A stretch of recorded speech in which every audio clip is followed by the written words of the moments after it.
Parang din nakapagsagawa ng barikada o checkpoint ang mga pulis. Hindi nila makahinto ang mga suspect sa unang barikada, ngunit paliksin ng mga pulis nagkaroon ng eksikan sa kanilang kagitan at may mga sipilyang nadamay sa daan.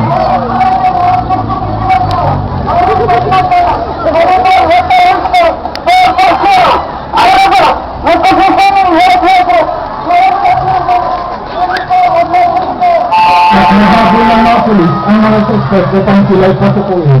Dalion!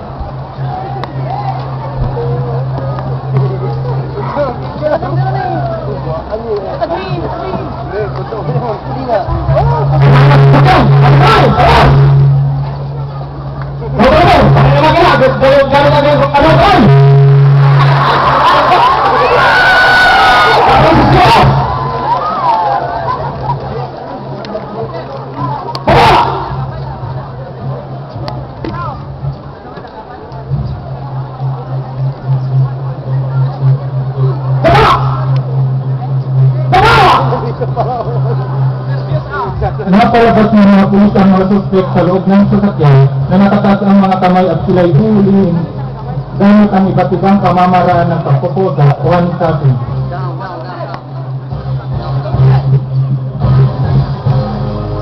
Habang isinasagawa ang nasabing pagpoposas, ang mga alagad ng batas ay pinapalam ang kanilang mga karapatan alinsunod sa kanilang pagkakahuli o tinatawag na Miranda Doctrine. Ang kneeling position o nakaluhod na posisyon, ito ay isang paraan ng pag-aresto kung saan ang suspect ay nakaluhod at nakataas ang dalawang kamay para may sagawang pagpoposas ng madalian at nakatalikod.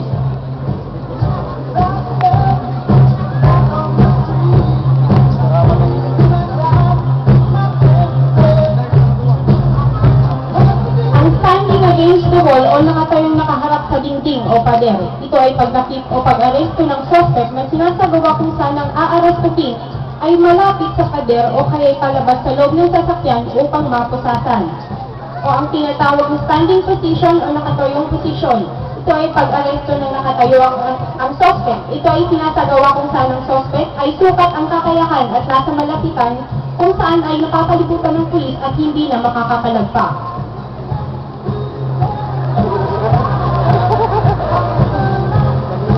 Ang prone position o nakadapang posisyon, ito ay sinasagawa sa pag-aresto ng mga suspect na kinakailangan ng lakas para hindi makapalag ang inaaresto, lalo na kung ito ay malaki at malakas ang katawan. Ito ay pinakamabisang pagposas para sa delikadong tao.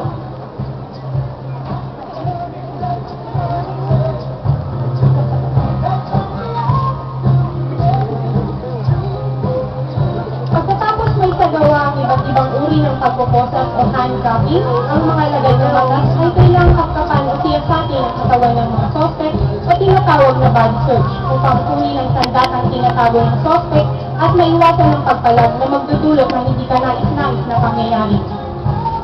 Pagpapatuloy ng flash report para sa apat na suspect, nadakip na sila sa tulong ng Alingay La Union Police sa pamumuno ni Police Inspector Baibas Bulusan at Abao La Union Police sa pamumuno ni Police Inspector Wilmar Dendon. Nakilala ng mga suspect sa pangalang Boomer Tamundong, 26 na taong gulang na taga-Bayambang Pangasinan, Renanta Lopez, 29 na taong gulang na taga-Santo La Union, Ian Rizqueta, 22 taong gulang na taga-Dingras, Ilocos Norte, at Robert Villanueva, 24 na taong gulang na taga-Agoon, La Union. Dadalhin na sila sa pinakamalapit na presinto para sa agarang investigasyon. At natunghayan natin ang isinagawang masuting pag-imbestiga ng mga sa getaway vehicle. Kitang-kita natin ang mga kinakalap na ebidensya. Subaybayan po ang mga susunod ng mga detalye sa apat na suspect na susunod natin pagkikita. Ito ulit si Grace Melbourne na uulat para sa flash report. Ating natunghayan ng police intervention.